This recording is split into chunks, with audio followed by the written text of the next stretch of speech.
नमस्ते बच्चों, आज हम रॉबर्ट फ्रॉस्ट की एक और बहुत छोटी लेकिन बहुत गहरी कविता पढ़ेंगे जिसका नाम है फायर एंड आइस। इस कविता में कवि ने बताया है कि ये दुनिया कैसे खत्म होगी। चलिए शुरू करते हैं। Some say the world will end in fire. Some say in ice. बच्चों, आगे बढ़ने से पहले यहाँ फायर और आइस का गहरा मतलब समझ लेते हैं, क्योंकि यहाँ कवि सिर्फ आग या बर्फ की बात नहीं कर रहे हैं। फायर, यहाँ आग का मतलब है इंसान की कभी ना खत्म होने वाली इच्छाएं, डिजायर, उसका लालच, जुनून और गुस्सा।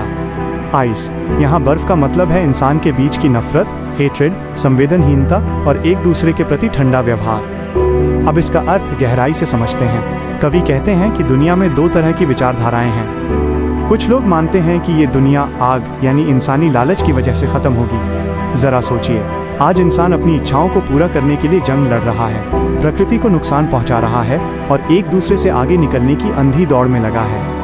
ये लालच की आग सब कुछ जलाकर राख कर सकती है। वहीं दूसरी तरफ कुछ लोग कहते हैं कि दुनिया बर्फ यानी नफरत से खत्म होगी, जहां इंसान के दिल इतने ठंडे हो जाएंगे कि उन्हें दूसरे के दुख दर्द से कोई फर्क ही नहीं पड़ेगा। चलिए बच्चों, अब आगे की लाइनें पढ़ते हैं।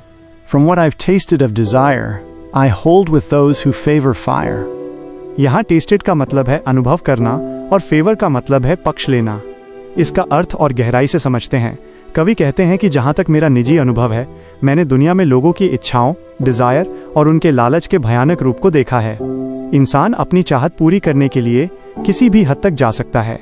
इसलिए कवि उन लोगों की बात से सहमत हैं जो कहते हैं कि दुनिया के विनाश का कारण आग यानी बेकाबू इच्छाएं ही बनेंगी। लेकिन बच्चों, कहानी यहाँ खत्म नहीं होती। आगे की लाइनें देखिए। But if it had to perish twice, I think I know enough of hate to say that for destruction ice is also great and would suffice.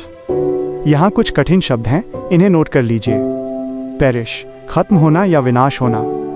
Destruction, तबाही।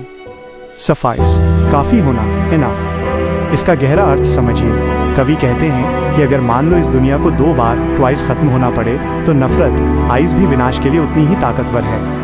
नफरत को बर्फ इसलिए कहा गया है क्योंकि बर्फ की तरह नफरत भी इंसान को सुन्न, नम और कठोर बना देती है। जब दो देशों या दो लोगों के बीच नफरत इतनी बढ़ जाती है कि वे एक दूसरे से बात करना बंद कर देते हैं और पत्थर दिल हो जाते हैं, तो वो ठंडापन भी इस पूरी दुनिया को खत्म करने के लिए काफी सफाइस होगा। यानी तबाही के लिए सिर्फ गर्म गुस्सा ही काफी नहीं, ठंडा पड़ चुका दिल और नफरत भी काफी है। चलो बच्चों, एक बार फिर से क्लास में इसे अच्छे से दोहरा लेते हैं। तो बच्चों, यहाँ कवि ने फायर को लालच और आइस को नफरत से जोड़ा है। आग इंसान को बाहर से जलाती है, लेकिन नफरत की बर्फ इंसान को अंदर से खत्म कर देती है। रॉबर्ट फ्रॉस्ट हमें चेतावनी दे रहे हैं कि अगर हमने अपने लालच और अपनी नफरत पर काबू नहीं पाया, तो ये दोनों ही चीजें इस सुंदर दुनिया के विनाश का कारण बनेंगी। हमें एक दूसरे के प्रति दया और प्रेम रखना चाहिए ताकि हम इस आग और बर्फ से बच सकें। उम्मीद है आपको फायर एंड आइस का ये मतलब अच्छे से समझ आ गया होगा। अगर आपको ये वीडियो मददगार लगी तो इसे लाइक और शेयर ज़रूर करें। आपके कोई भी सवाल हो तो कमेंट में पूछें। पढ़ते रहिए और अपना ख्याल रखिए। मिलते हैं अगली क्लास में।